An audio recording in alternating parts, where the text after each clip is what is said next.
Assalamualaikum warahmatullahi wabarakatuh. Alhamdulillahi rabbil alamin. Wassalatu wassalamu ala ashrafil mursalin Sayyidina wa nabiyyina Muhammad ibn Abdullah Rasulil Amin wa ala alihi wa ashabihi wa man tabi'ahum bi ihsanin ila yaumiddin. Subhanaka la ilma lana illa ma 'allamtana innaka antal alimul hakim. Rabbi shrah li sadri wa yassir li amri wahlul 'uqdatam min lisani yafqahu qawli. Rabbi yassir wa la tu'assir. Rabbi tammim bi khair wa ba'd. Saya muliakan lagi saya kasihi Fadil Al-Ustaz Amri, Tuan Imam, ahli jawatan kuasa masjid, tidak lupa yang pertama kepada Tuan Pengurusi bagi Masjid Matang Janggus, para guru, para asatizah, para pimpinan masyarakat, ibu ayah, abang-abang, kakak-kakak, adik-adik, para hadirin, para santri yang dirahmati Allah dan dimuliakan Allah Subhanahu wa taala, yang tidak dapat saya sebutkan satu persatu nama-nama yang hadir tanpa mengurangkan kedudukan dan ketinggian para hadirin semua di sisi Allah Subhanahu wa taala. Kita mengucapkan setinggi syukur kepada Allah pada malam ini dapat bersama-sama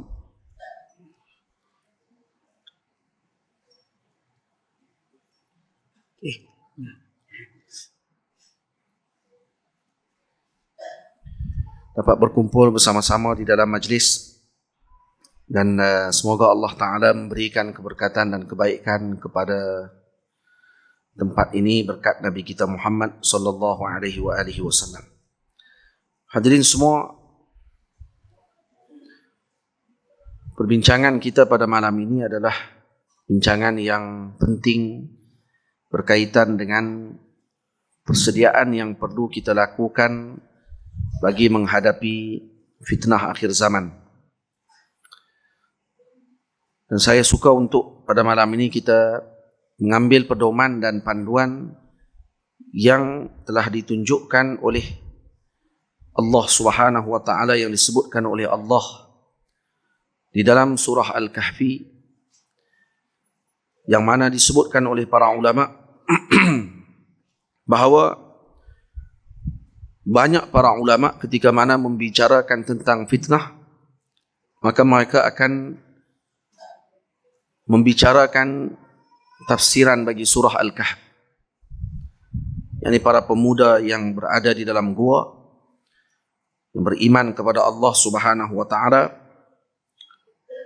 yang disebutkan oleh Allah di dalam Al-Quran, wa idh i'tazaltumuhum wa ma ya'buduna illa Allah fa'u ila al-kahfi yanshur lakum rabbukum min rahmatih.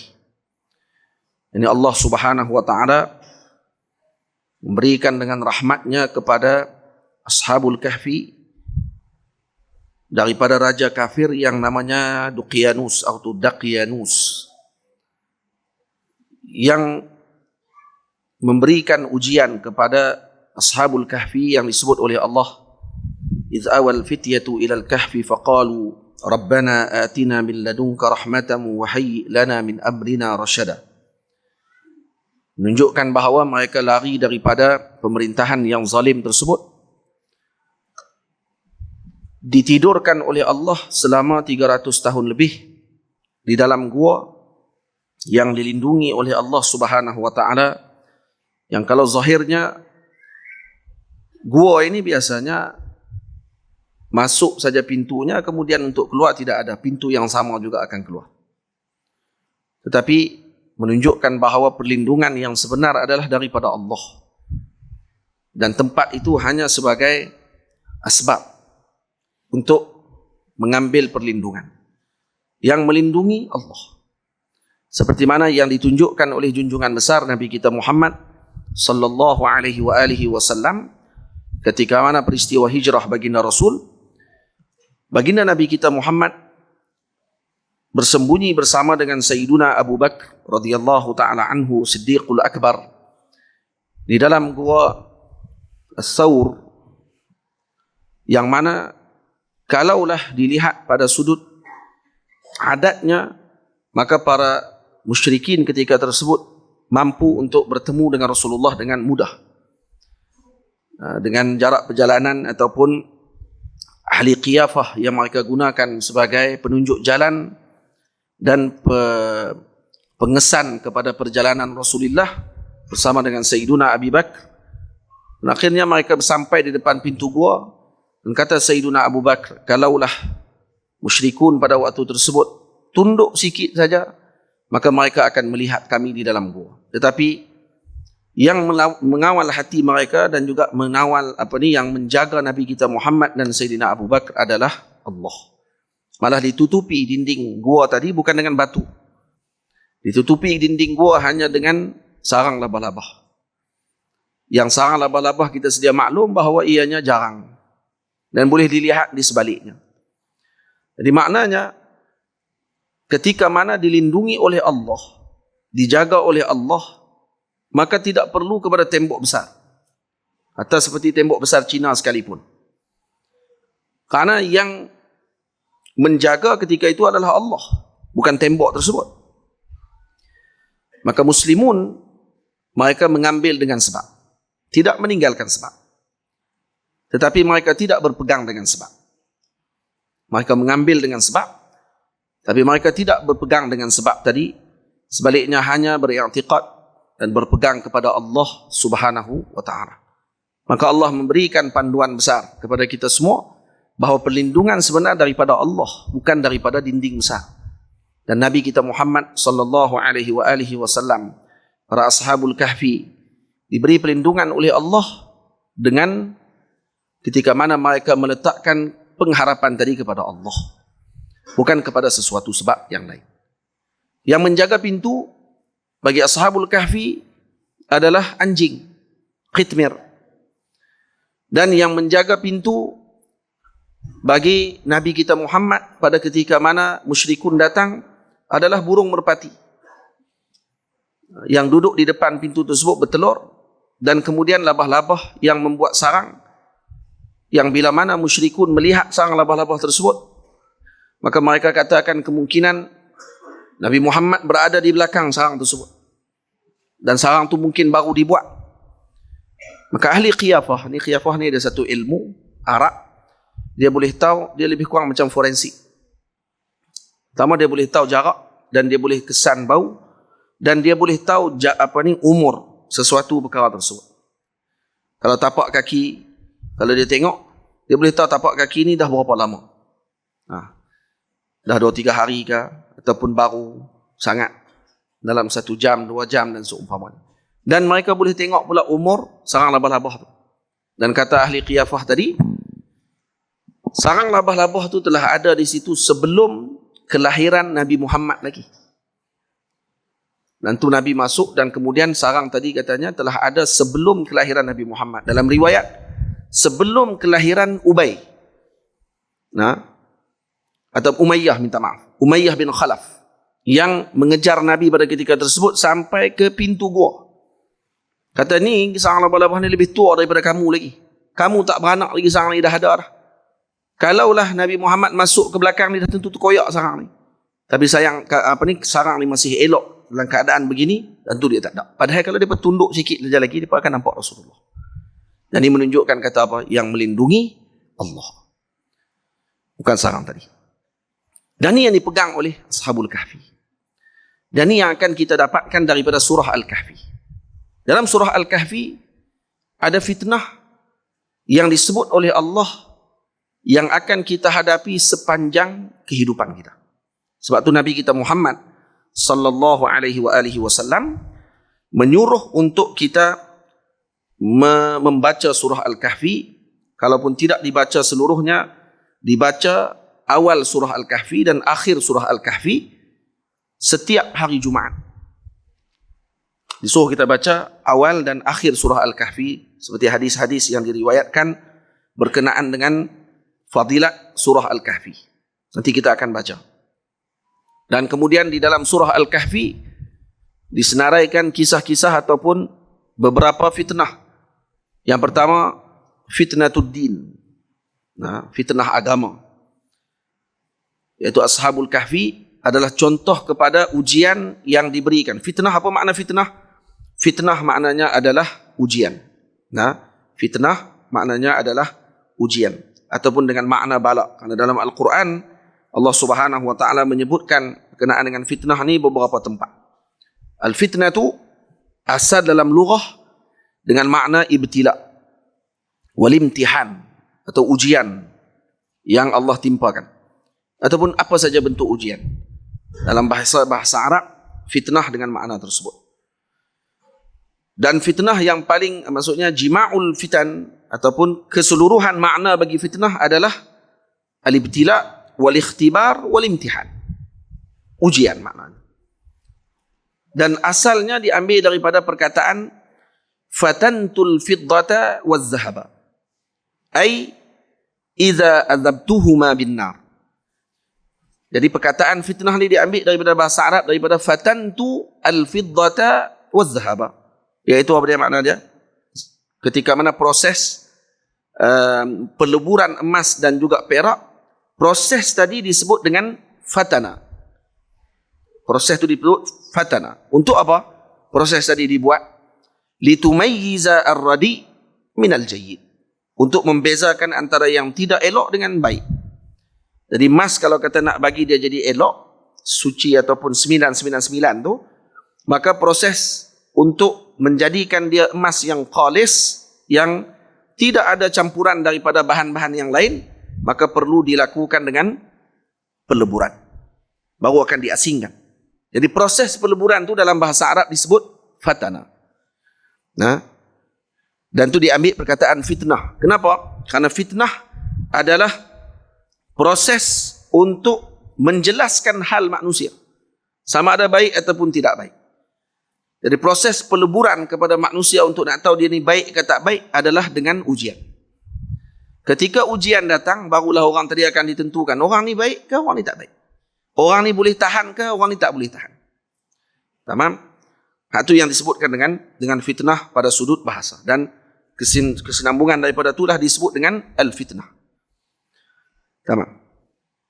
Dan fitnah dalam Al-Quran Allah Ta'ala sebut banyak tempat. Ada beberapa makna dalam Al-Quran yang Allah Ta'ala sebut dengan fitnah. Contohnya ayat Allah dalam surah Al-Baqarah. وَمَا يُعَلِّمَانِ مِنْ أَحَدٍ حَتَّى يَقُولَ إِنَّمَا نَحْنُ فِتْنَةٌ فَلَا تَكْفُرُ. Di surah Al-Baqarah cerita berkenaan dengan Harut dan Marut yang khilaf di kalangan ulama. Sebagian kata mereka berdua malaikat turun untuk menguji manusia dengan sihir, ajarkan sihir.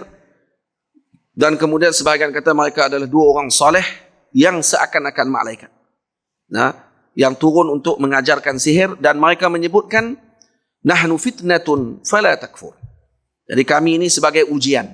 Fitnah di situ dengan makna al-ibtila atau ikhtibar. Ujian yang Allah Ta'ala beri kepada umat. Dan kenapa sihir diajar pada waktu tersebut? Untuk membezakan dengan mukjizat. Jadi kalau orang tengok mukjizat, orang tahu ini mukjizat daripada para nabi, dan ini karamah daripada para wali, dan ini sihir daripada para penyihir. Itu tujuan kenapa sihir ini ada dalam dunia. Itu satu maksud fitnah, ibtila ataupun ujian. Satu lagi dengan makna bala. Tadi diberi ujian. Ini makna bala itu sendiri. Yaitu innama nahnu fitnatun fala takfur, tu bala tadi. Minta maaf. Dan ada juga dengan makna asyiddah, susah, keras. Contoh dalam Al-Quran Allah Ta'ala sebut wattaqu fitnatan la tusibanna alladhina zalamu minkum qassah wa'lamu anna Allaha syadidul iqab. Jadi dengan makna wattaqu fitnatan la tusibanna alladhina zalamu, ay nabtalikum bisyiddati warraqa. Yani Allah Ta'ala uji kamu dengan fitnah dengan makna apa? Dengan makna asyiddah, dengan makna kekerasan ataupun dengan perkara yang susah. Allah uji kamu dengan susah dan senang. Allah uji kamu dengan sihah was saqam, sihat dan juga tak sihat. Al-ghina wal faqr, kaya dengan miskin, fakir, halal dengan haram, tu ujian.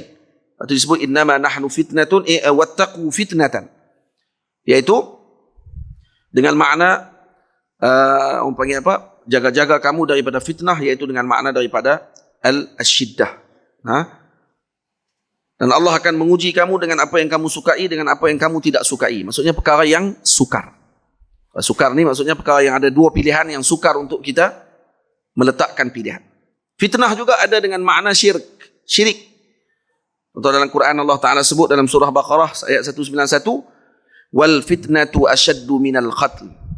Wal fitnatu ashaddu minal qatl, kata sebahagian mufassirin seperti yang disebutkan oleh Al-Imam Abu Hatim Ar-Razi rahimahullah, mengatakan bahawa al-fitnah di situ dengan makna asyirk. Asyirku ashaddu minal qatl. Syirik itu lebih berat daripada membunuh. Dan ada juga fitnah dengan makna al-idlal wal-ighwa, iaitu dengan makna menyesatkan. Fa ammal ladzina fi qulubihim zayghun fayattabi'una ma tashabaha minhu ibtigha'al fitnati. Jadi orang-orang yang dalam hatinya ada penyakit, dalam surah Ali Imran, maka mereka akan mengikuti ayat-ayat yang tashabaha bihi, yang berlaku tashabaha minhu ibtigha'al fitnah. Ibtigha'al fitnah maksudnya apa? Dengan tujuan mereka suka sebutkan ayat-ayat mutasyabihat, ayat-ayat yang maknanya samar pada orang-orang yang tidak mengetahui maknanya, melainkan orang-orang yang diberi ilmu oleh Allah Subhanahu wa taala. Dan sebahagian para salaf mengatakan yang tahu ilmunya hanya Allah. Faham? Iaitu fitnah tadi disebut apa? Ibtigha' al-fitnah ay ibtigha' al-ighwa. Maksudnya menginginkan kesesatan kepada umat Nabi Muhammad sallallahu alaihi wasallam. Faham? Syahribi. Baik. Dan sebahagian lagi, itu antara perkara yang disebut oleh Allah dalam Al-Quran tentang fitnah. Jadi kenapa saya sebut macam tu? Ni dipanggil, kalau dalam ilmu tafsir, disebut dengan pengetahuan kita terhadap kalimah dalam Al-Quran untuk kita bezakan terlebih dahulu dengan makna. Tidak lagi kita pita semua sama aja makna. Tak. Bahasa Arab ni luah, dan Al-Quran Allah telah sebutkan perkataan fitnah dalam beberapa tempat dan maknanya berbeza-beza. Jadi dalam Al-Quran bila Allah Ta'ala sebut kepada golongan Ashabul Kahfi, dan juga dalam surah Al-Kahfi sendiri, bahawa surah ini terkandung dalamnya fitan. Fitan di sini apa dia? Fitnah, ujian. Sebab tu kalau kita sebut dalam doa kita, Allah jauhkan kami daripada fitnah kubur. Fitnah kubur apa maknanya? Ujian dalam kubur. Ini soal yang boleh menyebabkan kita tidak boleh menjawab. Itu ujian. Dan itu ujian yang Allah Ta'ala akan bagi, dan kita minta moga Allah lindung kita daripada ujian tersebut. Amin ya Rabbal Alamin. Ada 4 fitnah. Secara ringkas saya sebut pada malam ni. 4 fitnah yang utama dalam surah Al-Kahfi. Pertama, fitnatud din. Tadi kita sebutlah. Fitnah agama, iaitu ingin menyelamatkan diri daripada berlaku ujian pada agama mereka. Lalu berlaku seperti Ashabul Kahfi dilakukan. Ada 7 orang para pemuda yang beriman kepada Allah Subhanahu wa taala, yang nama mereka berlaku khilaf di kalangan ulama. Nama mereka pun nama orang terdahulu lah. Dan nak baca nama mereka, tak nak tengok. Kalau nak buah nama anak dia kan. Orang Tambala kan dia suka buah nama hak yang nampak lain sikit pada orang. Nama apa lah, benar tu. Ini nama-nama Ashabul Kahfi. Raja dia nama Daqyanus ataupun Duqyanus. Dan dia punya 7 orang tadi. Yang pertama namanya Maksalmina. Namanya Maksalmina. Yang kedua itu yang paling besar sekali. Dia yang bercakap dengan Raja Duqyanus dengan berani. Dan mereka ni adalah anak-anak muda yang merupakan anak kepada para wazir, pemimpin-pemimpin pada waktu tersebut. Sebahagian mengatakan bahawa sebahagian di kalangan mereka adalah menteri. Seperti Maksalmina sendiri. Yang kedua namanya, saya nak baca pun teruk ni. Muhsimilinina. Nama dia itu. Ada kata maksal mina tamliqa, ada namanya yamliqa. Nah, ada namanya martunis. Ada dalam bacaan dibaca dengan martus, bukan martunis, martus. Ada namanya falyatatyunis, ada namanya kashtush, kashutush, ada birunus, dinomus, dan yatunus, qalus. Itu nama-nama apa? Kalau macam bahasa, kalau Greek zaman dulu dipanggil Maximus. Itu nama-nama belakang tu. Ini bukan Transformer ni. Dia kata ni macam Optimus Prime ni dia kata ni. Itu ada mes belakang tu. Belakang. Itu macam tu lah. Maxalmina, Dinamus. Nama mereka macam tu. Dan nama-nama mereka ni kalau disebut, maka turun rahmat Allah Subhanahu Wa Taala. Berlaku khilaf banyak nama-nama mereka dan ditulis. Nah, kalau kata apa ni, orang tua-tua kita dulu, rumah-rumah mereka yang kayu biasanya akan ditulis nama Ashabul Kahfi di rumah tersebut agar mengelakkan daripada dimakan anak-anak. Syirik, tak syirik lah. Hak kata syirik tu tak erti. Kita ambil sebabnya, ambil sebabnya. Bukannya masalah apa pun. Tak ada syirik apa lah. Boleh. Dan nama-namanya orang soleh. Ada beberapa nama kata para ulama seperti nama Zuhad Sab'ah. 7 orang yang zuhud. Yang dalam dunia yang zuhud ada syairnya. Kalau ditulis nama tersebut dalam rumah, insya-Allah tidak masuk hasyarat. Semut ataupun anak-anak dan seumpamanya tidak akan masuk. Dan ini perlu dilakukan dengan keyakinan. Perlu dilakukan dengan keyakinan. Kalau tak yakin tak boleh lah. Dia tak akan jadi. Dia benda yakin ni kata guru kami Maulana Syekh Ahmad Mamduh, yakin ni kadang-kadang boleh menyebabkan berlakunya keajaiban. Ada seorang petani, anaknya lumpuh. Satu hari lalu satu kumpulan perompak di kampung tersebut untuk pergi merompak lah. Jadi orang zaman dulu kalau kata lalu di rumah orang, kalau ketuk pintu, maka tuan rumah akan melayani mereka sebagai tetamu. Tak kira siapa pun. Jadi mereka akan layan sebagai tetamu, jamu makan apa yang ada di rumah dan seumpamanya. Jadi perompak-perompak ni mereka nak pergi merompak lah. Tapi mereka tak rompak lah rumah tu biasa aja, rumah orang kampung. Rumah petani je. Jadi dia pun pergi ketuk, ketua perompak ketuk pintu. Tuan rumah pun buka pintu. Ahlan wa sahlan. Sonok tuan rumah tetamu datang ke rumah, lalu dijamu makan. Jamu makan siapa? Jamu makan perompak.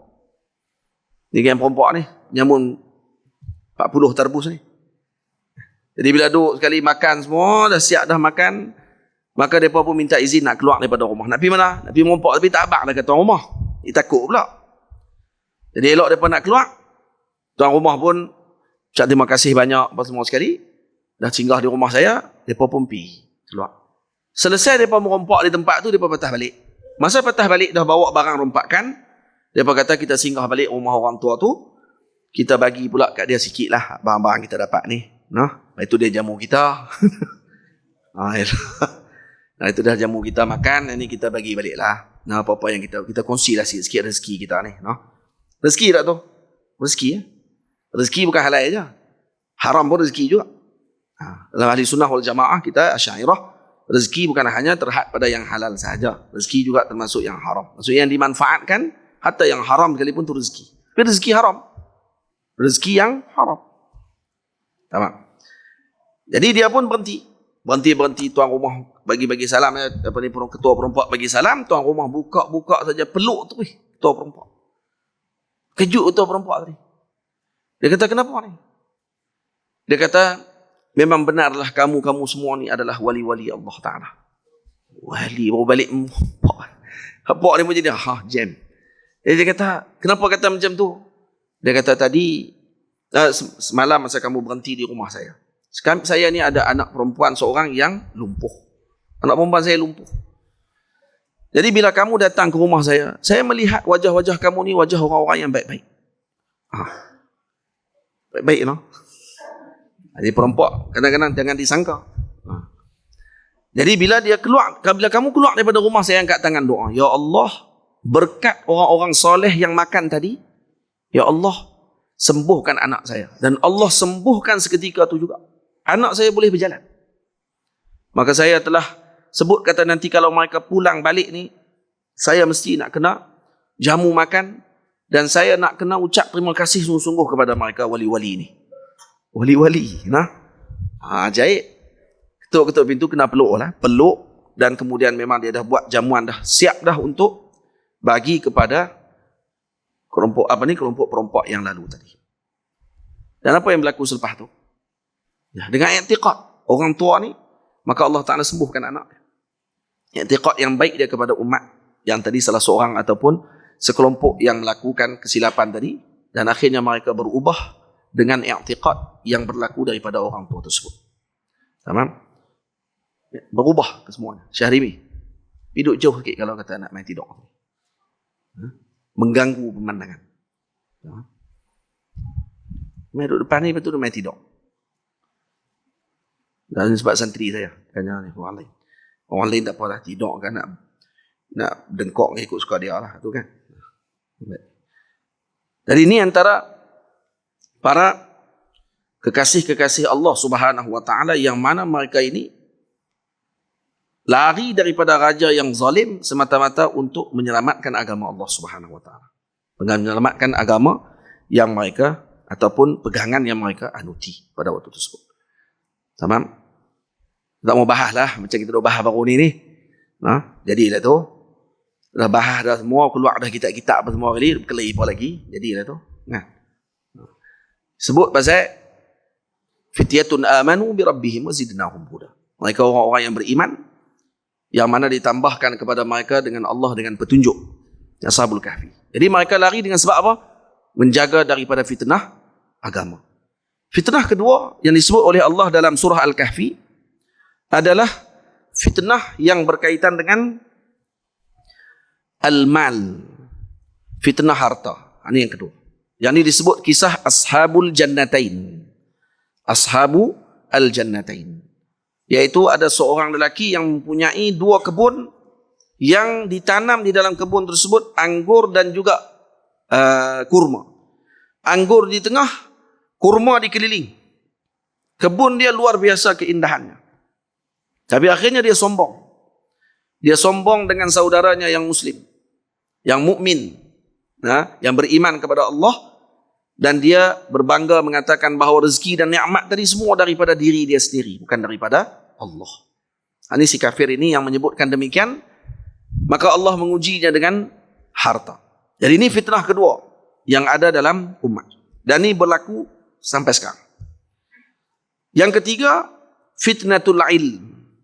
Fitnah ilmu, ujian ilmu yang Allah Ta'ala bagi. Dan ini berlaku dalam kisah Sayyiduna Khadir alaihi salam, Nabi Khidir dengan Nabi Allah Musa alaihi salam.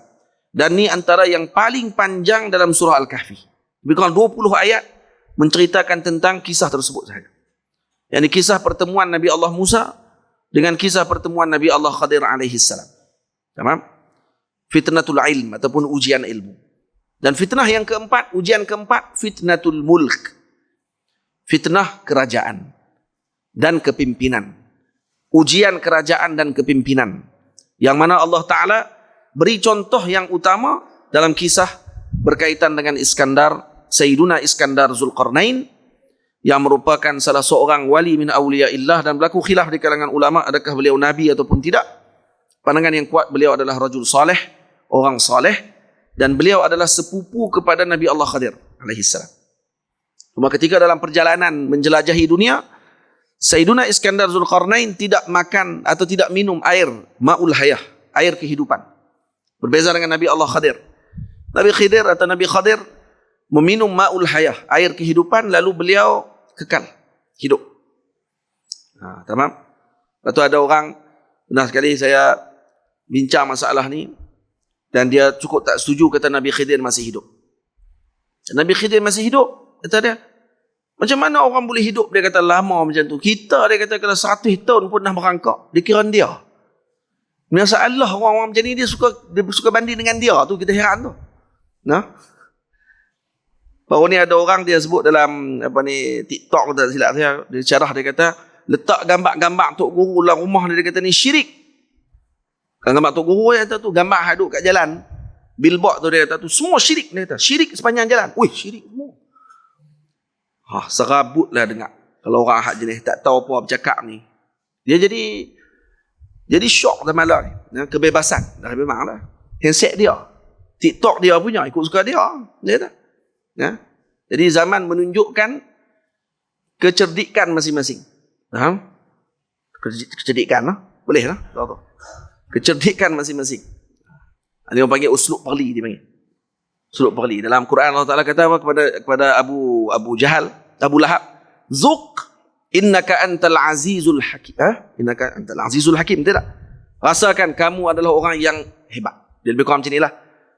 Innaka anta al-azizul hakim dengan makna apa? Innaka anta al-lahin. Apa ni? Ataupun abdul az-zalil. Hamba yang sangat hina dan juga yang tidak bijaksana, bodoh.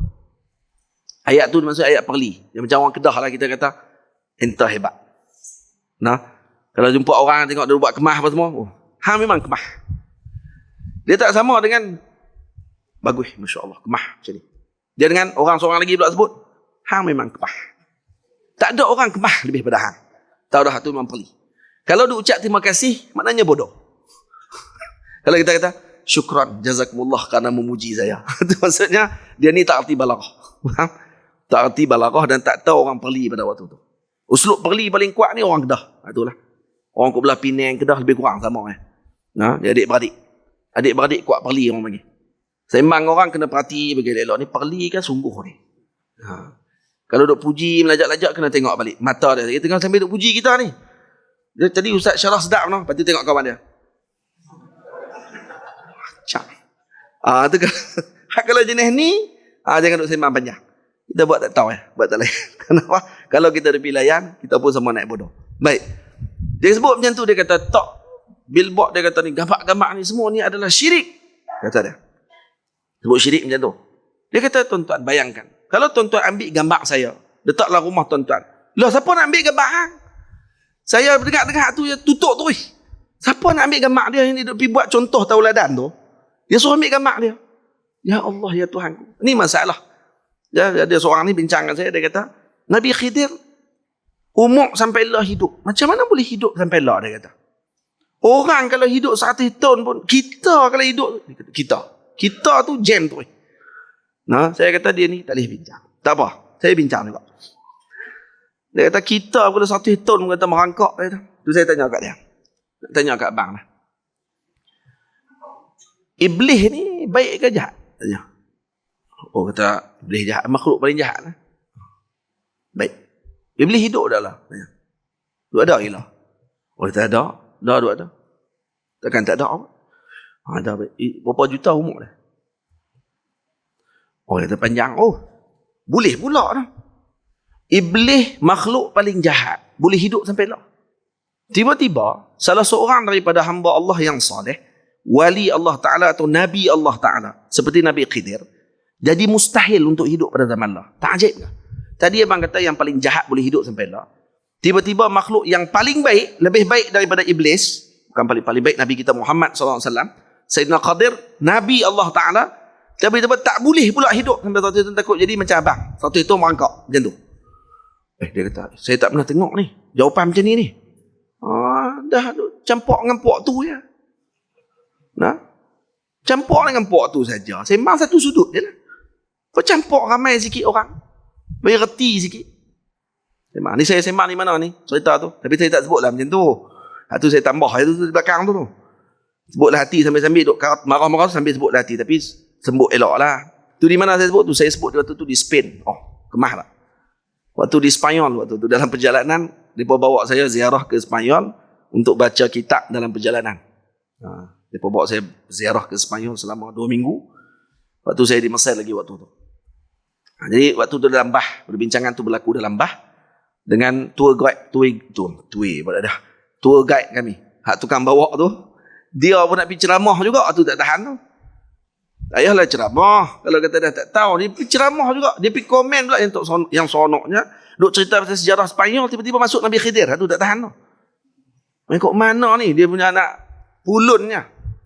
Lepas kena konar tu lah dia kata, saya tak nak dengar jawapan tu. Tak nak dengar lah. Campak satu sudutnya. baca pun satu kitab. Jadi saya kata, dan kalau mereka bagi contoh, dia kata Nabi Khidir tidak lagi hidup pada zaman sekarang ni. Kenapa? Karena Nabi pernah menyebutkan pada satu malam di Madinah Al-Munawwarah, Nabi mengatakan dalam hadis tersebut bahawa daripada saat aku menyebutkan ini sehingga 100 tahun akan datang, tidak akan ada seorang pun ala wajhil ard, di atas muka bumi ini yang hidup pada waktu tersebut. Maknanya Nabi kata waktu sekarang ni aku sebut sampai 100 tahun lagi. Dan kata para ulama, terakhir di kalangan para sahabat Nabi yang wafat namanya Sayyidina Al-Imam Sayyiduna Abu Tufail. Sahabat Nabi namanya Abu Tufail, dan umurnya ketika wafat pada waktu tersebut adalah ketika tahun 100 Hijriah. Lebih sikit lah daripada zaman Nabi SAW menyebutkan perkataan tadi. Maknanya tidak ada lagi sahabat selepas tu. Sebab tu ada orang yang mengaku kata selepas tu dia kata dia sahabat pada umur dia 600 tahun katanya. Saya sahabat, tapi bila tengok balik dengan tahun yang dia ada pada waktu tersebut, ni berlaku dalam kitab-kitab hadis disebut atau kitab-kitab rijal, ada dua orang lelaki yang mengaku kata mereka adalah sahabat Nabi pada waktu tu, dan kemudian dia hidup sampai sekarang masih hidup lagi katanya sampai waktu itulah, dan kalau dikira dengan umur waktu tu 600 tahun. Ini kalau bercanggahlah dengan hadis tadi. Kenapa? Karena Nabi kata siapa yang ada ala wajhil ard, di atas muka bumi pada waktu sekarang ni, maka dia tidak akan hidup pada waktu ni. 100 tahun lagi dia tidak akan hidup. Ini yang sebahagian ulama seperti Al-Imam Ibnu Hajar dan seumpamanya berpegang mengatakan Nabi Khidir telah wafat kerana berdasarkan hadis tadi. Baik, macam mana pula ulama yang pegang kata Nabi Khidir masih hidup? Dan bukan seorang yang jumpa dengan Nabi Khidir, ramai yang jumpa Nabi Khidir. Baik, kalau macam tu macam mana pula? Maka kata mereka, Nabi kata ala wajhil ard. Nabi Khidir bukan di atas muka bumi. Nabi Khidir duduk di atas laut. Maka dia tak termasuk dalam doa tu. Itu jawapan para ulama yang kata Nabi Khidir masih hidup lagi. Karena beliau tidak duduk di atas muka bumi waktu ketika mana Nabi menyebutkan doa tadi ataupun sebutan tadi, khabar tadi. Baliknya beliau berada ala wajhil ard, ala wajhil ma, iaitu di atas air pada waktu tersebut. Karena beliau penjaga laut. Dan disebutkan oleh para awliya Allah Subhanahu Wa Taala. Saya tidak maulah panjang benda-benda macam tu lagi. Tuan-tuan kata cerita apa pula ni? Cerita apa? Jadi fitnah kalau cerita ni, jadi fitnah. Ada orang kata kadang-kadang dia kata, kenapa nak cerita benda macam ni kepada orang awam dan seumpamanya? Dia takut jadi fitnah, tak jadi fitnah. Dia fitnah kepada orang awam, dah macam mana nak abak kita ni? Takkan kita tak boleh tahu kok benda tu? Dan benda tu tidak bercanggah pun dengan syariat dan tidak bercanggah pun dengan akidah, tak ada masalah apa pun. Kena dengan umur panjang tak umur panjang ni masalah apa? Masalah ilmu, kan saya sebutkan tadi tu permasalahan perbahasan tentang hadis dan macam mana ulama faham hadis. Jadi kawan-kawan, kalau kita baca selepas ni, kita ada dua pandangan yang disebut oleh para ulama. Kamu nak pegang mana silakan kamu, tak ada masalah apa. Tapi kami berpegang dengan pandangan bahawa Nabi Khidir masih hidup. Yang tu. Tamam? Nabi Khidir masih hidup dan ditemui dan mungkin untuk ditemui, tidak ada masalah. Dan ini disebut oleh para ulama bahawa Sayyidina Khidir setiap haji, waktu haji, maka beliau akan bersama dengan Nabi Allah Ilyas alaihi salam akan bertemu di Mauqif. Dekat dengan Arafah. Dan kemudian mereka akan menunaikan haji bersama-sama. Dan kemudian mereka akan mencukur rambut satu sama lain. Dan mereka akan minum air daripada tapak tangan masing-masing. Sayyidina Khidir akan suap ke mulut Sayyidina Ilyas dan Nabi Allah Ilyas akan suap pula ke mulut Sayyidina Khidir. Tamam? Dan Nabi Ilyas juga dikata oleh para ulama masih hidup sampai sekarang. Itu disebut oleh para ulama dalam kitab bahawa ada 4 orang Nabi yang masih hidup, 2 di langit dan 2 di bumi. 2 di bumi ialah Nabi Ilyas dan Nabi Allah Khidir, dan 2 di langit iaitu Sayyidina Idris alaihi salam dan Nabi Allah Isa alaihi salam yang nanti akan turun ketika akhir zaman. Baik, peristiwa berkenaan dengan pertemuan Nabi Musa dengan Nabi Khidir disebutkan oleh Allah dalam surah Al-Kahfi 20 ayat. 20 ayat, paling panjang, paling banyak cerita. 20 ayat tadi, satu ayatnya sahaja. Ayat apa? Hal attabi'uka. Cara tidur tadi tu. Kira jawab balik tu nak bagi tak kena marah lagi. Hal attabi'uka ala an tu'allimani mimma 'ullimta rusyda. Ayat tu sahaja disyarahkan oleh Al-Imam Fakhruddin Ar-Razi, dikeluarkan 12 adab yang ditunjukkan oleh Sayyidina Musa kepada Nabi Khidir. Satu ayat tu saja. Tu tak syarah 20 ayat. Kalau syarah 20 ayat jadi kitab ni. Ni. Satu kitab ni. Ni kitab tajuknya Asrar Al-Abdi Salih wa Musa alaihi salam. Iaitu rahsia Abdus Salih, iaitu Nabi Allah Khadir dengan Nabi Allah Musa alaihi salam. Dalam ni diceritakan sir perjalanan pertemuan Nabi Khidir dengan Nabi Musa. Saya tak cerita semua lah ni. Saya cerita hak yang berkait dengan 4 fitnah tadi dan apa yang kita nak kena buat. Ni. Dan fitnah keempat tadi fitnah apa? Fitnatul mulk. Dan saya sebut tadi bahawa Sayyidina Qadir minum ma'ul hayah tu yang jadi panjang cerita sampai ke sini ni. Sampai tadi khilaf ulama hidup tak, masih hidup lagi ke tidak hidup lagi ke, ma'ul hayah tu di mana? Saya tanya. Tak hidup pergi cari pula. Nah, orang kita kata ma'ul hayah, maksudnya kalau minum jadi immortal. Ini dah cerita Zeus, nah? Ni. Ni cerita orang panggil apa? Clash of the Titan dia kata ni. Cerita lawan dengan dewa-dewa Greek ni. Nah, immortal maksudnya badan tak akan mati sampai bila-bila. Dah memang ada ma'ul hayah dipanggil ma'ul hayah, air kehidupan, dan diminum oleh Sayyidina Khadir dan tidak diminum oleh Iskandar Zulkarnain. Kenapa? Karena kedua-duanya mengikut kepada apa yang telah ditakdirkan oleh Allah kepada mereka. Sayyidina Iskandar Zulkarnain memerintah timur dan barat. Azan lah? Tak bunyi? Sebenarnya lagi. Sayyidina Iskandar Zulkarnain memerintah timur dan barat. Dan beliau berjelajah ke timur dan barat. Nah, melihat alam dan juga melihat apa yang telah Allah Ta'ala jadikan. Dan beliau ada pelbagai rahsia dan juga asrar yang disimpan oleh beliau. Dan sebagian ulama mengatakan bahawa memang dipanggil Zulkarnain kerana mempunyai 2 tanduk. Katanya yang menguasai 2 tanduk, iaitu tanduk timur dan tanduk barat, maka dia disebut Zulkarnain. Sebahagian ulama kata lahu qarnan. Memang dia ada 2 tanduk. Dia orang yang ada tanduk. Macam tu tanduk dia. Allahu a'lam. Dan dia hamba yang soleh. Hamba Allah yang soleh. Sebagian mengatakan beliau adalah nabiyun min anbiya'illahi subhanahu wa ta'ala. Nabi daripada nabi-nabi Allah. Maka kalau dia nabi, maka tidak ada tanduk lah. Orang yang segak dan juga orang yang luar biasa keilmuan beliau. InsyaAllah kita akan sambung setelah azan nanti. InsyaAllah. Para hadirin yang dirahmati Allah subhanahu wa ta'ala sekalian. Jadi ada 4 fitnah yang telah kita sebutkan yang akan kita hadapi sepanjang kehidupan kita. Fitnatul din, fitnatul mal, fitnatul ilm, dan fitnatul al-mulk. Dan keempat ini memerlukan kepada syarahan yang panjang untuk kita selesaikan satu persatu. Maka saya simpulkan, hadirin yang dirahmati Allah, keempat-empat ini disebut oleh Nabi kita Muhammad sallallahu alaihi wasallam, rangkumannya suruhan daripada Rasulullah untuk kita membaca surah Al-Kahfi.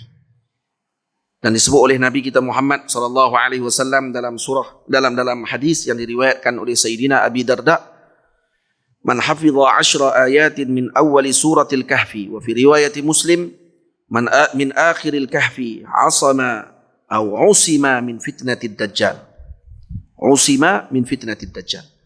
Sesiapa yang menghafal 10 ayat yang pertama daripada surah Al-Kahfi, dalam riwayat Sahih Muslim, daripada akhir surah Al-Kahfi, yakni 10 ayat terakhir, usima min fitnatid dajjal, maka dia akan terjaga daripada fitnah dajjal. Fitnah dajjal adalah rangkuman kepada fitnah yang telah kita sebutkan tadi.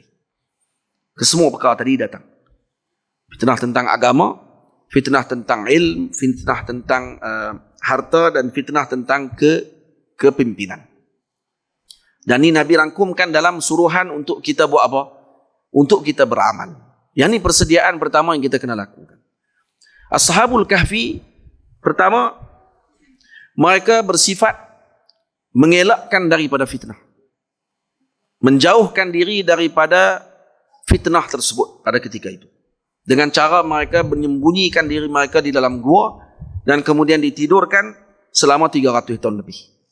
Hadirin semua, simbol daripada apa yang telah ditunjukkan oleh Allah tentang peristiwa Ashabul Kahfi. Begitu juga anak-anak muda pada zaman ini perlu untuk membenamkan diri mereka dalam tanah kerendahan dan menutup telinga mereka daripada fitnah yang berlaku pada ketika ini. Menyibukkan diri mereka dengan mencari teman-teman yang boleh membawa mereka kepada Allah, dan kemudian menyibukkan diri mereka dan melazimi diri mereka di dalam Al-Kahf, yaitu dalam gua yang ada pada akhir zaman ini, yaitu gua-gua tempat berkumpulnya orang-orang yang soleh, seperti masjid-masjid Allah Subhanahu wa taala, seperti tempat-tempat pengajian di pondok dan seumpamanya, bagi melengkapkan diri mereka dengan ilmu. Dan tidur tadi adalah sebagai simbol kepada diabaikan mereka daripada fitnah pada ketika tersebut, dan mereka tidak terlibat dengan fitnah tersebut pada ketika itu.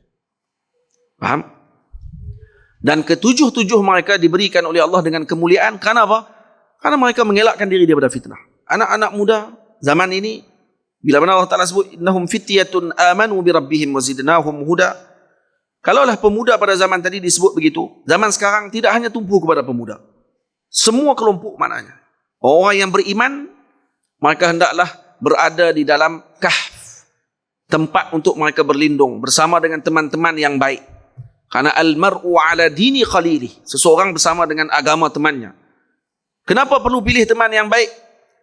Karena al-attiba'u, kata ulama, sarraqah. Karena tabiat itu mencuri. Kita kalau kawan dengan orang yang sembang pasal duit saja sepanjang hari, memang kita pun akan sembang pak duit. Nah, trade nu jatuh tak jatuh apa semua kali, memang hak suruh sembang dia hari-hari. Bahada duduk dengan kelompok yang sembang benda yang macam tu. Tapi kalau kata disibukkan dirinya dengan perkara-perkara, bukan kita kata tu pun termasuk daripada dunia, tak. Kita kata benda yang melalaikan daripada Allah termasuk daripada dunia. Baik kalau kata dia trade dan seumpamanya, tapi kerana Allah Subhanahu wa taala untuk jadi bagi bantu kepada orang muslim dan seumpamanya yang memerlukan, ada akhirah. Tu termasuk akhirat. Jangan salah faham dengan apa yang saya sebut. Jadi makna kita sebut tadi ini, iaitu perkara yang melalaikan daripada Allah, hadza minad dunia. Benda yang melalaikan daripada Allah, maka itu dipanggil dunia. Yang tidak melalaikan kita kepada Allah Subhanahu wa taala dan tujuannya kerana Allah, maka surahnya walaupun dunia, gambarannya dunia, tapi hakikatnya akhirat. Faham? Itu yang kita maksudkan. Maka pilih teman-teman yang baik seperti Ashabul Kahfi. Dalam sebahagian riwayat mengatakan bahawa mereka bukanlah teman yang baik sesama mereka. Mereka bertemu secara tidak sengaja dalam perjalanan dengan niat yang sama, dengan tujuan yang satu. Dan akhirnya anjing Khitmir pun turut serta bersama dengan mereka dalam perjalanan, hanya semata-mata ingin menumpang perjalanan tersebut dan menjaga apa yang telah ditakdirkan oleh Allah kepada mereka. Sebagian ulama mengatakan Khitmir ketika mana berada tidur bersama dengan Ashabul Kahfi di depan gua, dia pun tidur juga. Tetapi digambarkan orang yang nak pergi ke gua Ashabul Kahfi tak akan mampu pergi. Yang pertama, kata mereka gua tadi dalam hutan ataupun di atas bukit. Kalau kata sekarang ni, kalau kita pergi ke Jordan ataupun di sebagian tempat, guanya atas bukit. Dan katanya tempat tadi menakutkan. Dan pada ketika itu ditumbuhi dengan pokok-pokok yang sukar untuk orang sampai ke dalam tempat tersebut. Jadi ada pokok duri dan seumpamanya. Dan katanya Khitmir digambarkan pada waktu tersebut, kalau orang pergi tengok, seakan-akan dia adalah seekor singa yang sedang tidur, bukan anjing. Dia sebagai singa yang sedang tidur pada waktu itu. Ini yang berlaku kisah.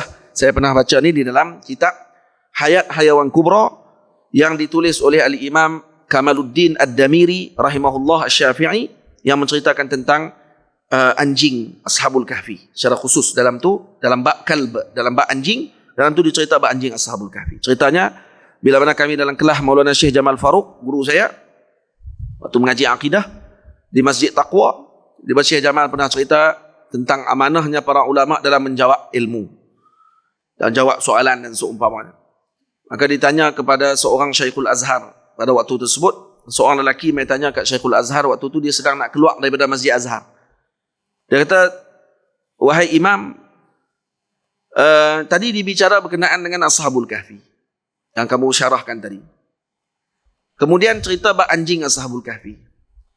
Anjing Ashabul Kahfi ni dia warna apa? Tanya hak tu. Duk ingatkan nak tanya apa? Tanya warna apa? Jam. Tanya pula kepada Syekhul Azhar. Syekhul Azhar ni ketua ulama Azhar waktu tu. Syekh ni kata apa? Saya pun tak perasan. Dalam kitab sebut warna apa? Dia tak marah. Dia tak kata, tanya soalan kan anjing warna apa? Ikut suka lah warna apa. Tanya penting-penting sikit tak? Saya tak kata macam tu. Tak, kamu tanya soalan. Dan hak dia untuk dia tanya soalan. Lepas tu kata ulama, as-sa'il qawi. Orang yang bertanya ni dia lebih kuat sebenarnya daripada yang ditanya. Sebab tu kalau kata di Mesir, guru-guru ketika mengajak, ketika dia dah habis mengajak kitab dan seumpamanya, dia akan suruh sebut kepada murid-murid, dia kata apa? Ajiz ni. Ajiz ni maksudnya lemahkan saya. Lemahkan saya dengan maksud apa? Tanya soalan. Kenapa? Karena yang bertanya fi janibil qawi, dan juga yang ditanya al-mas'ul fi janibil dha'af, di tempat yang orang yang lemah. Kenapa? Karena dia mungkin tak boleh jawab soalan tadi. Sebab tu dia akan sebut dengan ajiz ni. Dia panggil ta'jiz, uslub ta'jiz. Ta'jiz ni maksudnya untuk melemahkan sampai ditanya soalan sampai tak boleh jawab. Dan tu macam itulah. Tapi Masyaikh kalau dia sebut macam tu, maknanya dia sangat yakin dengan ilmu dia. Tanya, nak tanya apa? Tu dia. Dia kemas semua tu. InsyaAllah dia boleh jawab. Jadi bila dia balik ke rumah, dia duduk di maktabah dia, di library dia, dia duduk buka kitab. Anak dia main tanya. Anak dia kebetulan pada waktu tu nak ambil periksa syahadah alimiyah. Syahadah alimiyah ni syahadah paling tinggi di Azhar waktu tu. Jadi kalau dapat tu, syahadah tu, di Azhar dia ada beberapa syahadah untuk nak mengajar dalam Masjid Azhar ni. Dulu. Nah. Depa akan mengaji contohnya di Azhar 8 tahun, 9 tahun, 10 tahun mengaji di Azhar. Kemudian kalau dia dah yakin kata dia nak mengajar, dia akan pergi jumpa dengan lajnah. Lajnah ni maksud dia tempat untuk pengurusan masuk ke Azhar pada waktu tu. Masa zaman mengaji di masjid. Ni zaman dulu ni. Ni saya cerita ni nak bagi buaya semua tahu macam mana ulama dulu mengaji. Ini dicerita oleh siapa ni? Dicerita oleh Syekh Mubarak Ali Bashar dalam kitabnya Khutat Taufiqiyah. Semua ada dalam kitab semua. Nah. Ada baru ni ada seorang Pak Long ni, dia tulis, dia kata, saya suka dengan ustaz-ustaz yang tidak terkenal, kata dia. Kenapa? Karena mereka selalu menyebutkan Al-Quran dan hadis, bukan daripada kitab itu dan kitab ini. Khutak dia. Bodohnya, ya Allah ya Rabbi ya Karim. Apalah, aku suka dia lah kata. Dia nak abang sebenarnya, saya suka ikut Wahabi, itu yang nak abang. Abang lah tu jelas-jelas. Suka ustaz tak terkenal lah, apalah. Saya tidak melihat kepada bilangan yang ramai dalam kelas. Yang saya pentingkan adalah Al-Quran dan hadis yang dia baca. Senang je Quran, dia baca hadis, senang dia baca. Dia baca Quran hadis, lepas tu dia kata, yang ni bid'ah. Ilmu gila. Yang kita tadi buat keluar dengan pandangan tu, pandangan ni, dalam kitab tu, dalam kitab ni, dia kata,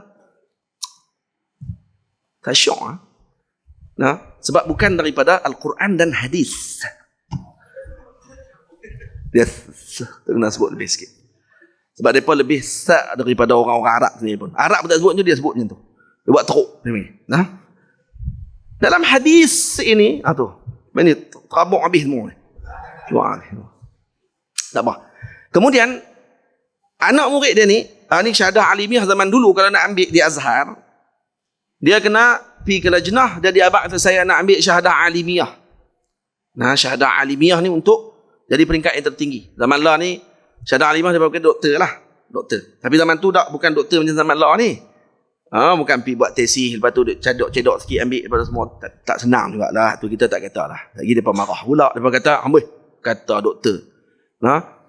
Dia bukan ambil pun. Kita kata, kita pun faham, tahu. Bukannya senang. Tapi, hakikatnya tesis dia akan buat apa? Dia akan semakin kecilkan skop. Betul? Walaupun bacaan banyak, tapi dia akan kecilkan skop. Beza dengan syahadah alimiyah zaman dulu. Syahadah alimiyah zaman dulu, dia kena kuasai 13 bidang ilmu. Nahu, saraf, balaghah, badi', bayan ma'ni itu, 3 dah. Kemudian dengan tafsir, hadis, mantik, usul fiqh, ilmu wada', lagi ilmu mustalah hadis, ilmu ulumul Quran, dan pelbagai lagi. 12 bidang ilmu, atau 13 bidang ilmu. Kemudian dia akan bagi tahu, kata saya nak ambil syahadah tadi. Dan dalam masa seminggu, mereka akan duduk di rumah Syekhul Azhar waktu tu untuk murajaah balik semua yang telah mereka belajar selama 8 tahun tu. Akan buka balik kitab-kitab apa mereka mengaji selama seminggu ataupun 2 minggu di rumah Syekhul Azhar, di maktabah Syekhul Azhar. di library Syekhul Azhar. Kemudian setelah 2 minggu, maka akan dibuat ujian. Setiap pengajian tersebut ilmu tu. Nahu hari pertama contohnya. Maka yang duduk di depan dia, dia akan duduk di kerusi mengajar. Di kursi tadris dipanggil. Dia akan duduk di kerusi itu, yang hari itu kelas semua akan tutup. Kunci. Just kunci pada berhenti kelas. Sebab guru-guru semua akan main duduk di depan dia waktu tu. Ni hak duduk mengajar Masjid Azhar semua, hak ada syahadah alimiah sebelum ni. Hak mengajar nahu semua tu akan duduk di depan dia. Keliling dia. Kemudian mereka akan dengar dia mengajar. Dia akan baca. Qala musannifu rahimahullahu ta'ala kata-kata. Lepas tu Tok Guru akan tanya. Ya Maulana, tanya Tok Guru dia. Kenapa dibaca macam tu tadi? Kenapa macam tu? Contohlah. Maka dia akan jawab pada tu. Waktu itulah mereka akan letakkan markah. Dia boleh jawab ke tak boleh jawab. Hari kedua, madah kedua, ilmu kedua. Hari ketiga, madah ketiga. Berapa hari? 12 hari. 12 hari yang memeritkan. Sebab dia nak kena syarah depan Tok Guru dia semua. Dan hari ke-13 yang akan hadir adalah Syekhul Azhar, Mufti Diyar Misriyah, Mufti pun akan hadir, Syekhul Azhar, Hakim Mahkamah. Dan ni semua alim-alim yang dulunya semua keluar daripada syahadah alimiah. Dan mereka pula akan duduk kat depan pada waktu itu. Dan hari ke-13 itu tidak lagi terhad kepada satu ilmu saja. Mana-mana ilmu pun akan ditanya pada hari tersebut. Syekh-syekh akan tebuk hari itu juga. Ini bukan tebuk Quran. Tebuk ilmu yang dia mengaji sepanjang tu. Dan waktu tu mereka akan letakkan dia ni boleh mengajak ke tak boleh mengajak. Kalau dia boleh mengajak satu saja, contohnya dia kata dia boleh mengajak nahu. Tapi dalam mantik dia agak sedikit lemah. Mantik tak boleh mengajak. Dia ni boleh mengajak dalam ilmu fiqh. Tetapi dalam ilmu tafsir dia agak kurang sikit. Tak boleh mengajak tafsir. Dia ni boleh mengajak dalam mantik. Tapi dalam ilmu fiqh dia lemah. Hanya boleh mengajak mantik. Contoh macam tu. Dia akan keluar sijil macam tu. Dia akan ada sijil A, B, C. Dia bukan tauliah ni. Nah, dia ada A, B, C juga. Untuk mengajak yang seluruhnya dan seumpamanya. Dan antara ulama yang boleh mengajak kesemuanya. Yang zaman dulu adalah Syekhul Azhar, Syekh Ad-Damanhuri. Syekh Damanhuri pengarang Sulam Idah Mubham. Dan dia bukan sahaja boleh mengajak mazhab Syafi'i saja. Dia diberi izin untuk mengajak ke semua mazhab. Maliki boleh fatwa, dia bukan sahaja boleh mengajak, boleh berfatwa. Dia boleh fatwa dalam mazhab Maliki, dia boleh fatwa dalam mazhab Hanafi, dia boleh fatwa dalam mazhab Syafi'i dan boleh fatwa dalam mazhab Hambali. Keempat-empat, dan disebut dia, digelar dia dengan Al-Mazahibi. Yang ini orang yang boleh berfatwa dengan seluruh mazhab. Siapa yang bagi izin waktu tu? Para Masyayikh Azhar waktu tu. Anak Syekhul Azhar ni, tengah Syekhul Azhar tadi balik ni, patah balik cerita tadi. Dan siapa yang mengajak waktu contohnya lah, kalaulah kata dia pergi mengajak juga, tak dapat izin, dia pergi mengajak. Dia pergi buka kelas juga, pergi mengajak juga walaupun dia tak lulus. Maka akan sampai surat pertama daripada Azhar. Orang akan mengadu, kata dia ni bukan tak dapat ke dulu. Kenapa dia diajak juga, mengajak juga? Maka akan dihantar surat pertama, amaran. Dia mengajak lagi juga, dihantar surat kedua, amaran kedua. Dia mengajak lagi. Maka tidak lagi dihantar surat amaran, ditangkap orang ni dan lalu dibawa dikeliling Kahirah. Ketua Kahirah pada waktu tu dibawa dia, letak dia atas himar, atas keldai, dibotakkan kepala dia, lalu dipusing seluruh kota Kahirah sambil dibunyikan loceng dan orang akan buat pengumuman, jaga-jaga. Ni orang ni duduk atas keldai ni, dia ni nak mengubah agama Allah Subhanahu Wa Taala. Tu dia. Jadi bayang-bayang agak-agak macam mana nak mengajak Masjid Azhar waktu tu. Kalau silap je dia pergi mengubah agama Allah. Tapi zaman orang tak takut benda tu. Dia baca ikut suka dia, dia syarah ikut suka dia, dan dia tak takut pun dia ubah agama Allah. Tamam? Kemudian bila Syekhul Azhar ni balik, patah balik cerita tadi. Nak habis dah ni. Dia pun buka kitab, anak dia tanya, ayah buat apa? Dia kata tadi lalu dekat Masjid Azhar, ayah dia Syekhul Azhar. Nak jadi Syekhul Azhar ni, cukup jadi Syekhul Azhar pun kita tahu dah lah. Tak payah tanya lah dia ujian macam mana. Faham tak? Nah, jadi bila dia tanya, ayah dia buat apa? Dia kata tadi saya lalu nak keluar daripada masjid, tiba-tiba ada seorang hamba Allah Ta'ala tahan saya dan tanya kepada saya, anjing Ashabul Kahfi warna apa? Ni saya duk buka kitab, dia kata ni duk cari tengok anjing Ashabul Kahfi warna apa. Tak? Sebab saya dah kata insya-Allah esok saya akan jawab. Masalah duk cari lagi tak jumpa, kata dia.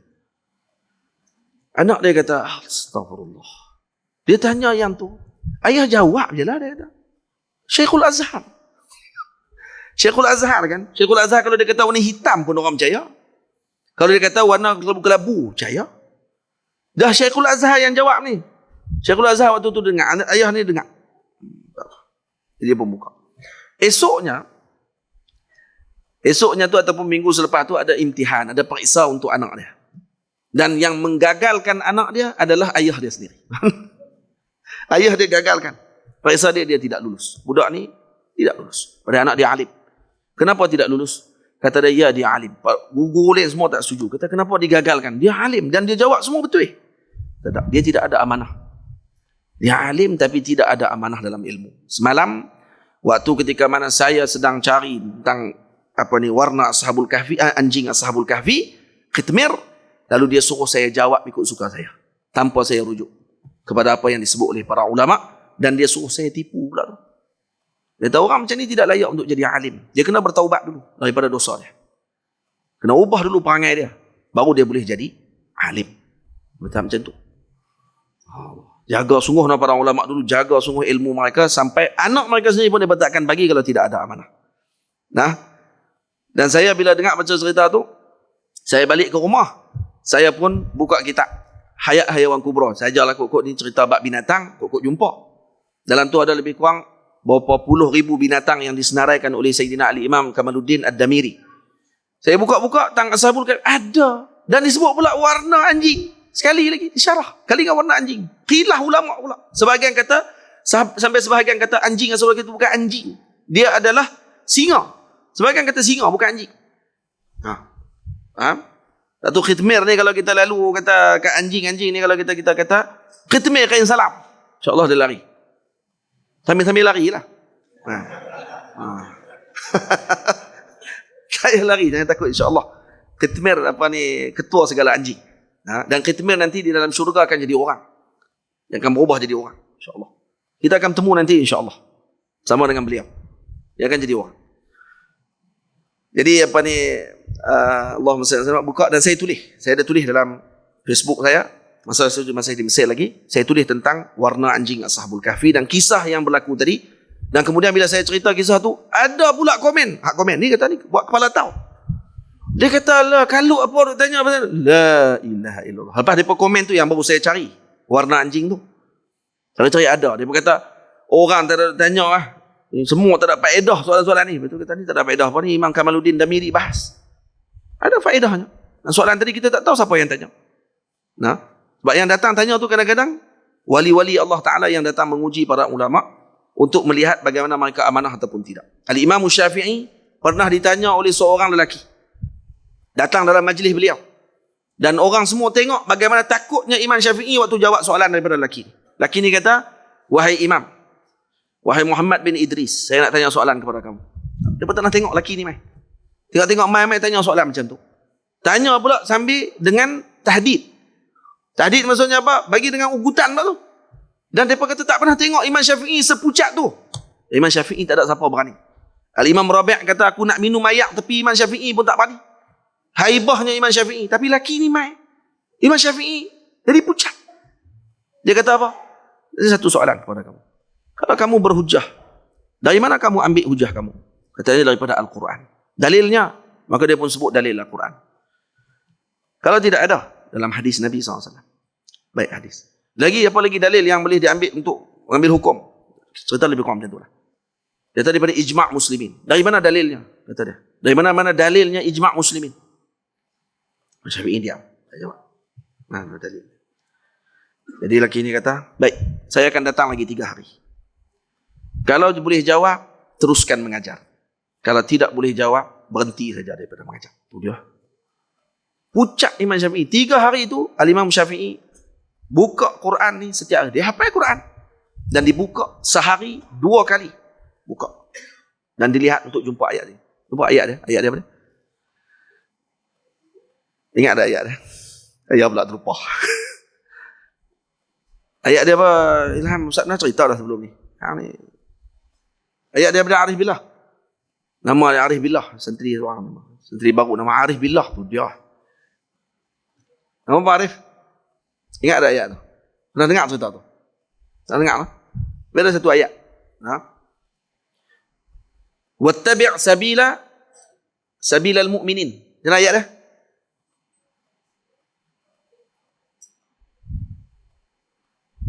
Ingat tak ayat ni? Tak apa sana, tak apa. Benda apa Quran ada syahdah tu, tak apalah. Nanti cari balik nanti beritahu balik Ustaz. Ayat dia lebih kurang, ayat je Ustaz. Ayuh, tabi' sabila man anaba lagi. Ayat dia sebenarnya. Surah An-Nisa. Surah An-Nisa kan? Cari balik. Ayat tu bila mana sampai hari yang mana Imam Syafi'i tanya, Imam Syafi'i kata alhamdulillah saya dah jumpa. Lalu dibaca ayat tadi. Bila baca, maka dia kata dalam ayat ni bila mana disuruh mengikuti golongan mukminin, maka bermakna bercanggah dengan jalan golongan mukminin adalah salah satu daripada kemurkaan Allah. Jadi Imam Syafi'i menggunakan mafhum mukhalafah. Ayat tu sebut suruh ikut jalan mukminin dan jangan bertentang dengan mereka. Maknanya apa? Bertentang dengan mereka bermakna suatu kehancuran. Dan maksudnya di sini wajib mengikuti ijma'.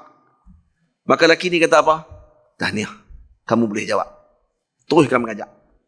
Kata ulama, tahu siapa dia lelaki tadi? Sebahagian kata ulama, itu adalah malaikat Allah yang datang bertanya soalan kepada Imam Syafi'i. Sebab tu Imam Syafi'i takut. Sebab Imam Syafi'i kenal, ni malaikat Allah.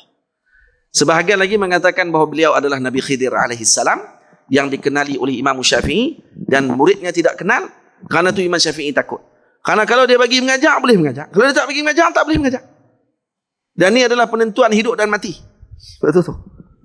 Dan dia kenal siapa yang saya tanya tadi. Sebahagian mufassirin seperti para guru saya di Al-Azhar dalam kuliah tafsir mengatakan hadza malakun min malaikatillah.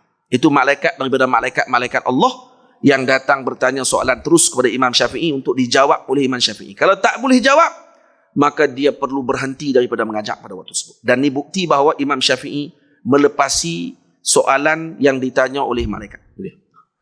Maksudnya hak mai ikhtibar, yang mai soal tadi ni bukan orang calang-calang. Nah, salah satu daripada makhluk Allah Ta'ala yang agung-agung. Ini pada zaman dulu. Macam tu keadaan mereka. Dan juga bagaimana mereka berhadapan. Seperti mana saya sebutkan tadi. Khitmir. Itu saya panjang sangat dah. No? Khitmir duduk dengan Ashabul Kahfi. Allah Ta'ala masukkan mereka ke dalam syurga. Khitmir dimasukkan dalam syurga. Itu juga kata ulama. Kalau kita nak masuk syurga, maka hendaklah kita bersama dengan orang-orang soleh. Khitmir bersama dengan orang soleh masuk syurga walaupun dia binatang. Takkanlah kita kalau kata bersama dengan orang soleh akan diabaikan oleh Allah. Semut yang beradab dengan Sayyiduna Sulaiman. Waktu ketika mana Raja Semut sebut kepada Nabi, disebut Namlu Sulaimani. Semut Sulaiman. Semut Sulaiman ni semut dia besar-besar. Dia tak ketik orang. Semut ni suruh para semut yang lain masuk ke dalam sarang masing-masing. Kenapa disuruh masuk? Kata semut ni kepada kawan-kawan dia, kepada anak-anak buah dia, dia kata apa? Masuk. Karena nanti kamu dipijak, takut kamu dipijak oleh mereka dalam keadaan mereka tidak sedar. Dia tak tuduh yang pijak tadi salah. Dia tuduh kawan-kawan dia yang salah tak masuk. Dia pun bukan nampak kamu tu kecil. Sebab tu Nabi Sulaiman gelak. Nabi Sulaiman dalam ayat Quran tadi ni, Nabi Sulaiman gelak. Kenapa gelak? Gelak kagum dengan adab Raja Semut ni. Dia tak salahkan kami. Malah dia menyalahkan diri mereka yang tidak masuk ke dalam lubang. Kerana para tentera Nabi Sulaiman minal akabir. Yang ini orang-orang yang agung-agung pada waktu tersebut. Wali-wali Allah Ta'ala yang mengelilingi Nabi Sulaiman bersama dengan Nabi Sulaiman. Takut terpijak dan dia tidak salahkan para awliya. Yang dia salahkan diri mereka yang lalai tidak masuk dulu. Lalu tu yang Nabi Sulaiman senyum dengan adab semut ni, dan semut ni masuk syurga. Semut ni masuk syurga. Dan semut ni dilarang dibunuh sampai sekarang. Salah satu binatang yang dilarang bunuh adalah semut Sulaiman. Namlu Sulaiman, semut besar tu. Hak yang tak ketik orang duduk dalam gula kadang-kadang tu, tak boleh bunuh. Haram hukum dia bunuh. Salah satu binatang yang diharamkan bunuh. Kenapa? Kerana keturunan dia dulu pernah beradab dengan Nabi Sulaiman alaihissalam. Bayangkan ibu ayah semua. Kalau kita beradab dengan para wali Allah Ta'ala, para salihin, maka kita moga-moga diselamatkan oleh Allah. Dan ini salah satu cara untuk kita bersedia pada akhir zaman. Kita nak bersedia dengan amalan kita. Saya hari ini nak cerita kepada ibu ayah semua, nak suruh kita semayang sehari 1000 rakaat. Mustahil. Kita bukan Imam Abu Hanifah. Boleh semayang 1000 rakaat sehari. Dan kita bukan Imam Ahmad bin Hanbal. Boleh semayang waktu sihat 500 rakaat ke 1000. Waktu tak sihat 250 rakaat. Waktu tak sihat. Kita waktu sihat 2 rakaat pun bangga esok pagi. Tahajud baru 2 rakaat mai. Esok sembang dah di kedai kopi. Rupanya tahajud ni no. Ada nampak tak muka-muka cahaya dia kata ni? Dengan sebab tahajud semalam. Baru 2 rakaat. Faham? Imam Ahmad 250 rakaat kalau tak sihat. Kalau sihat 500 rakaat ke 1000 rakaat. Macam mana mereka boleh habiskan masa macam tu? Adakah tu berlaku dengan sadfah tiba-tiba? Tak. Perlu istiadat yang luar biasa. Saya tidak mau cerita yang tu. Cerita yang tu hanya kita akan menceritakan dan ya mengkagumi keadaan mereka, tapi akhirnya kita kata, kurang-kurangnya kita beriktikad bahawa mereka adalah wali-wali Allah Ta'ala yang mulia. Dan kita berusaha untuk jadi seperti mereka walaupun tak dapat jadi. Tapi kita cerita yang hari ini yang realiti. Apa yang kita nak kena buat? Duduk dengan orang-orang soleh. Yang tu insya-Allah kita boleh buat. Jangan benci orang-orang soleh. Jangan bermusuh dengan orang-orang soleh. Siapa orang soleh? Siapa sahaja. Kita tak kenal. Kata guru saya, Maulana Syekh Ahmad, kalau kamu nak baik sangka dengan siapa pun, maka anggapkan semuanya Nabi Khidir. InsyaAllah kamu akan baik sangka dengan semua orang. Lepas tu jangan bermusuh dengan sesiapa pun. Kita bukan bermusuh dengan individu, ibu ayah semua. Saya duduk marah dekat Wahabi. Kan kita dengan individu Wahabi. Tetapi kita marah dengan pemikiran mereka. Tapi ketika mana mereka mula menyentuh peribadi-peribadi orang dan seumpamanya, dan ini adalah salah satu daripada sifat ketidakbijaksanaan. Comel tak ayat kita? Comel kan? Tukar sendirilah ayat tu. Kan? Kepada makna masing-masing. Tak cerdik. Kenapa yang pergi buat macam tu? Apa benda yang faedah yang kita akan dapat dengan umat kalau dibincangkan dengan masalah tersebut? Ini bukti kepada kegelojohan. Dipanggil barbarian dalam ilmu. Dan ini salah satu fitnatul ilm. Ketika mana tidak disulami dengan adab. Yang mana diambil daripada guru-guru mursyid. Seperti yang ditunjukkan oleh Sayyidina Musa dengan Nabi Khidir. Dan bagaimana rendahnya diri Nabi Musa walau dia lebih tinggi kedudukan daripada Nabi Khidir. Dan tak ada khilaf tentang masalah tersebut. Nabi Musa, Nabi ketiga selepas Nabi Muhammad. Paling tinggi kedudukannya. Tapi mampu merendahkan diri pada ketika tersebut di depan Nabi Khidir alaihissalam. Dan meminta untuk mengikut petunjuk Nabi Khidir. Padahal kalau dari segi ilmu, kalau nak katalah, siapa yang lebih lagi tinggi daripada Nabi Khidir alaihissalam kalau bukan Nabi Musa? Tapi dah Allah arahkan ketika tersebut untuk diberi pelajaran kepada salah seorang kekasihnya, maka Nabi Khidir menjalankan tugas tersebut. Dan kata Nabi Khidir, berapa soalan yang sempat dilaksanakan dalam 20 ayat tu? 3 aja. Pasal budak, pasal kapal, pasal dinding. Betul tak? Betul tak? Dinding yang didirikan. Tiang ataupun dinding itulah, jidar. Kan? Kenapa dia didirikan balik dinding di Anatolia? Itu di Spain, tempat tu. 3 aja soalan. Kata Nabi Muhammad SAW, kalaulah sahabat kami Musa bersabar dengan apa yang dia lihat dalam 3 perkara tersebut, maka sudah tentu akan dipersiapkan dengan perkara ajaib yang lebih banyak. Kata Sidi Ibnu Arabi, Sayyidina Qadir telah menyiapkan 1000 masalah untuk diselesaikan dengan Nabi Musa. Tapi Nabi Musa sabar dekat 3 aja. Dekat 3 aja sabar. Tidak, kita boleh tengok lagi 997 masalah lagi. Lagi 3 aja sabar. Tapi 3 tadi 20 ayat tadi kalau disyarah boleh keluar satu kitab. Faham? Dan kesemua masalah-masalah besar. Dan masalah-masalah yang sangat penting. Dan kalau kita tengok masalah sini, menunjukkan seolah-olah bahawa berlaku pertembungan di antara syariat dengan hakikat. Tidak berlaku pertembungan. Yang berlaku adalah ketika mana seorang tadi salah faham. Dan tidak berlaku pertembungan antara hakikat dengan syariat. Dan kadang-kadang boleh jadi berlaku perubahan sedikit. Boleh jadi berlaku perubahan dengan hakikat. Kata Maulana Syekh Ali Jumaah, saya nak habis lah. Saya tak mau bercakap macam-macam lah. Cukup lah. Kata Syekh Ali Jumaah, kadang-kadang ada juga berlaku sedikit perubahan. Contohnya, kalau kita mengaji dalam sains, dan sains bukan sihir.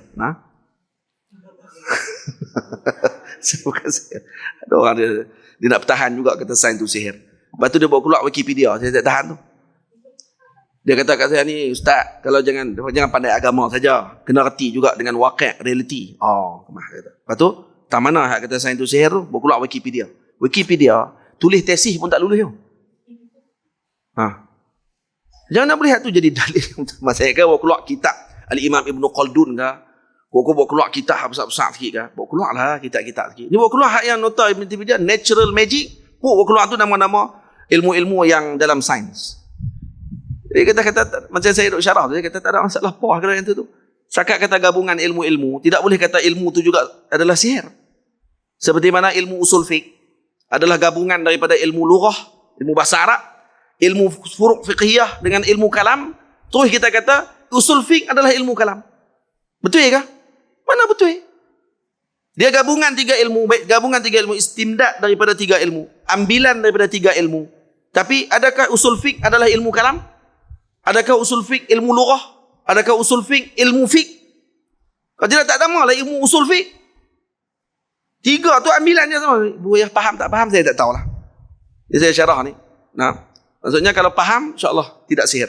Nah, kalau tak faham pun tidak sihir juga dengan memang. Ya pergi ambil gitu-gitu je kemudian terus kata sihir. Tak apalah. Saya cerita apa tadi tak lupa lah. Nak habis ni. Seminit ni, ha? Syekh Ali Jumaah. Syekh Ali Jumaah pernah cerita, dia kata dalam satu kitab beliau, kalau kita mengaji dalam sains, ayak ni dia gabungan daripada apa? Gabungan daripada apa? H2O, betul tak? Hidrogen dengan oksigen, betul? Hidrogen dengan oksigen. Dua hidrogen, satu oksigen, betul?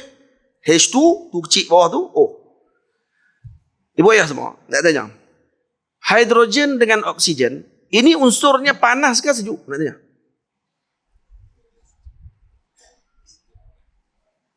Hidrogen juga panas. Kalau kita ikut ni, hidrogen juga panas. Karena dia juga bahan membakar. Betul tak? Hidrogen juga digunakan untuk membakar, oksigen juga digunakan untuk membakar. Betul? Kedua-duanya adalah bahan bakaran. Macam mana dua bahan bakaran gabung jadi ayak? Yang sejuk dan luar biasa. Wah, tak ajaib ke tu?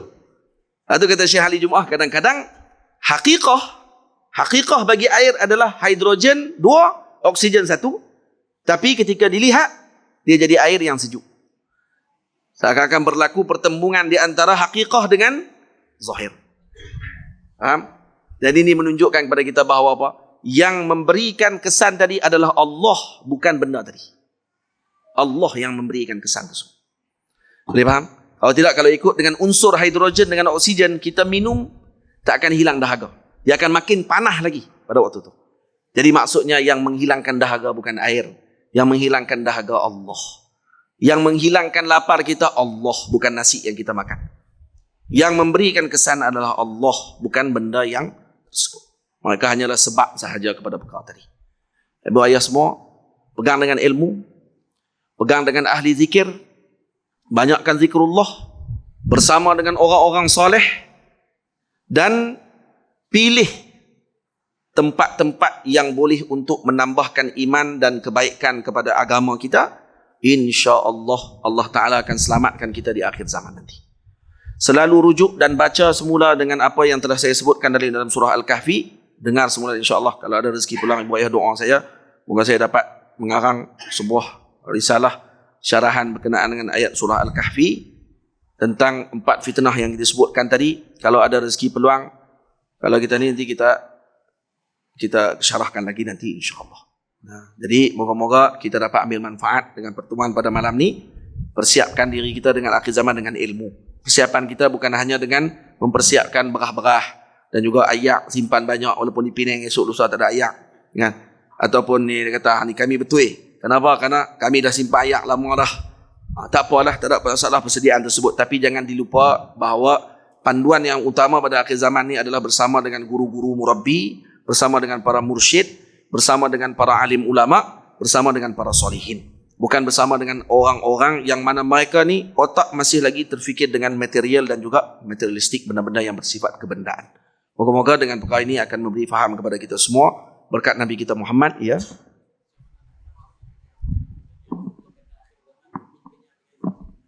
Macam mana nak faham dengan mukmin kenyang dengan zikir pada akhir zaman? Itu maknanya nak beritahu kepada kita bahawa pada akhir zaman ini paling utama pada kita waktu ini adalah dengan amal. Dan zikrullah adalah amal yang paling utama sekali pada akhir zaman. Lepas tu dalam Quran Allah Ta'ala sebut berkenaan dengan dalam zikir ni disebut Allah Ta'ala kata apa?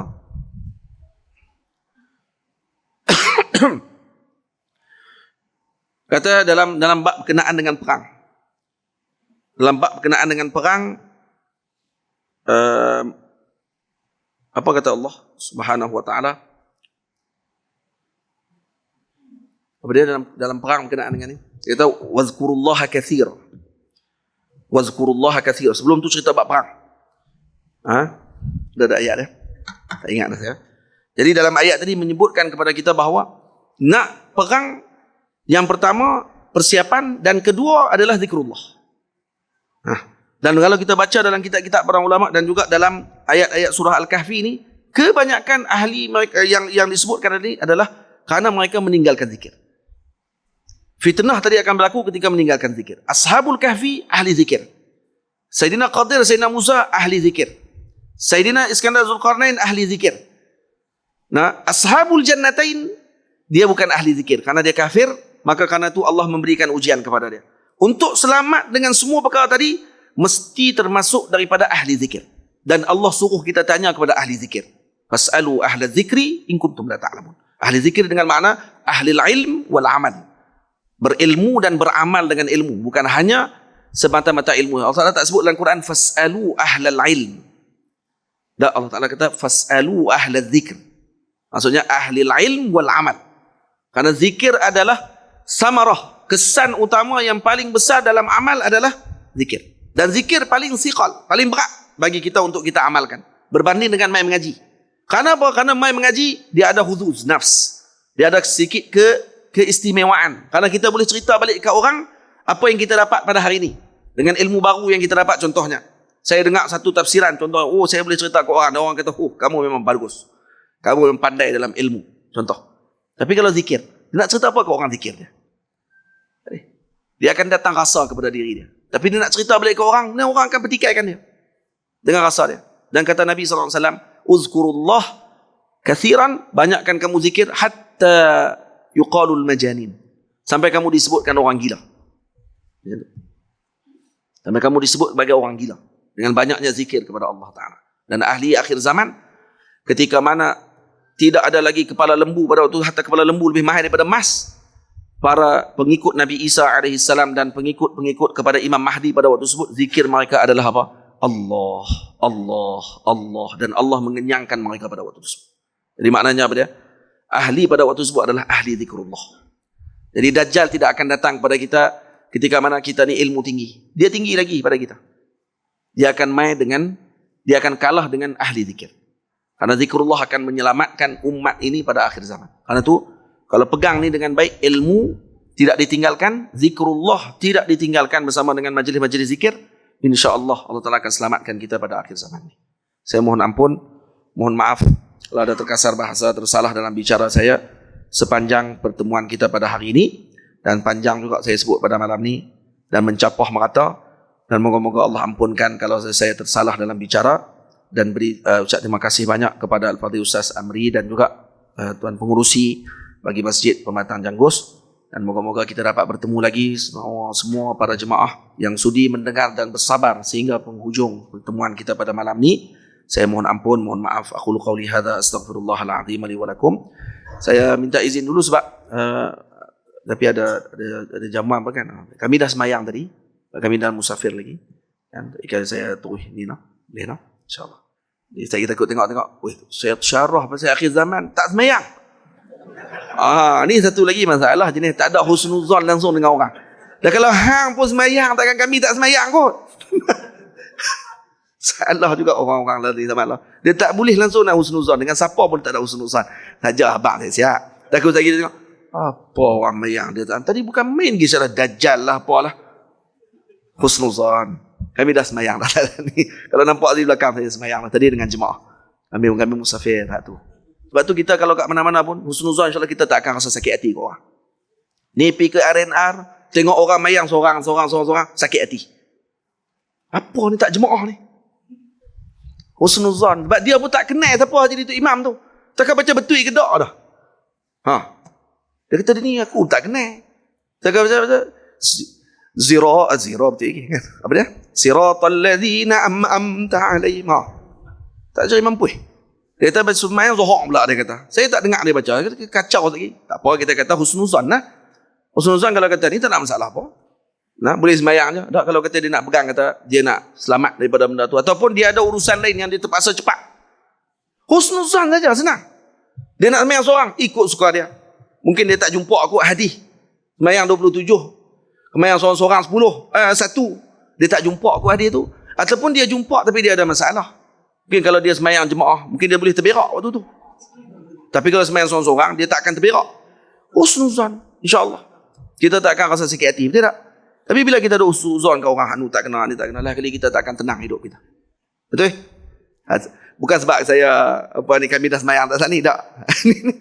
Ni akhir zaman juga tu pun. Nah.